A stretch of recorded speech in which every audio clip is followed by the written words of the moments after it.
If you look at former Montana Governor Marc Racicot's resume, you'd likely say he's a prototypical Republican.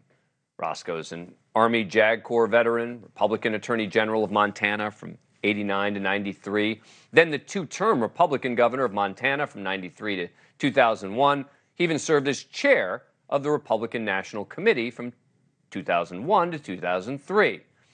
Doesn't get more GOP than that, and to him, his views haven't really changed. He was a Republican, he is a Republican, and yet in this new world where extremists with the loudest voices seem to dominate the conversation on both sides, the Montana Republican Party has not just censured him and not just distanced itself from Racicot, but now they are demanding that he and the media stop referring to him as a Republican at all. They passed a resolution which reads, Marc Racicot retains an elevated profile in Montana and therefore may be believed by some to be considered as speaking for Montana Republicans.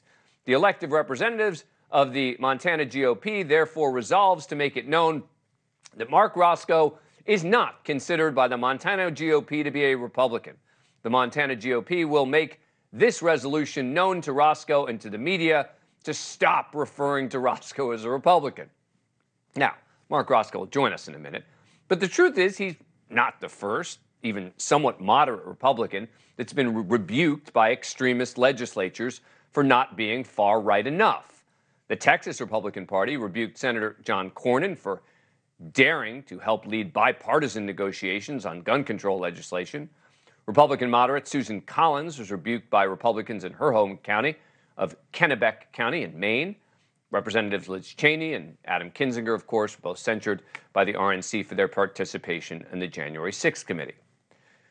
Marc Racicot now joins this growing and not so exclusive club.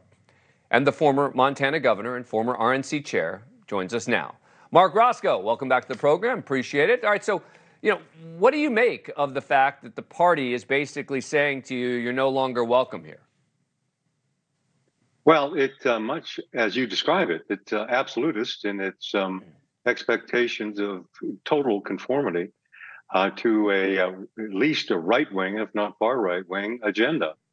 And the fact of the matter is that it started probably in 2016 when I let it be known that I could not support Donald Trump, would not support Donald Trump. And again, in 2020, when I again made mention of the fact that I could not support him as a candidate because I didn't think he had the character to serve in that office. And it certainly was established over the course of his term in office, in my judgment.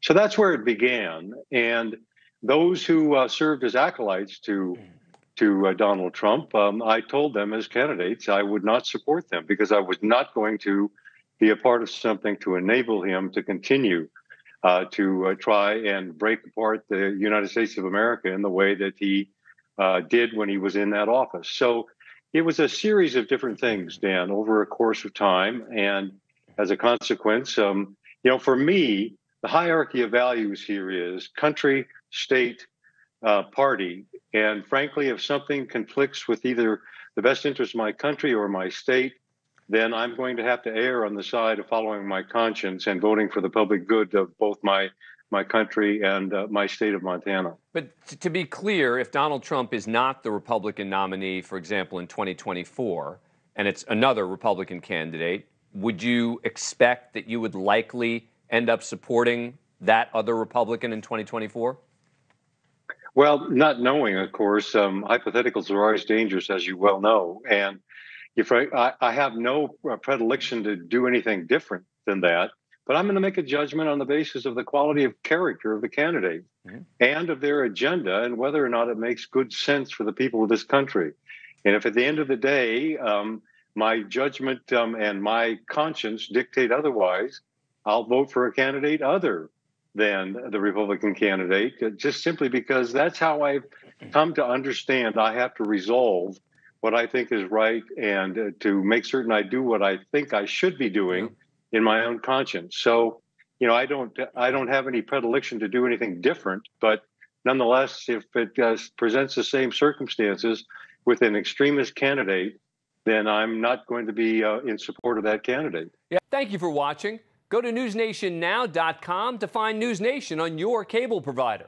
And don't forget to click the red subscribe button below to get more of NewsNation's fact-driven, unbiased coverage.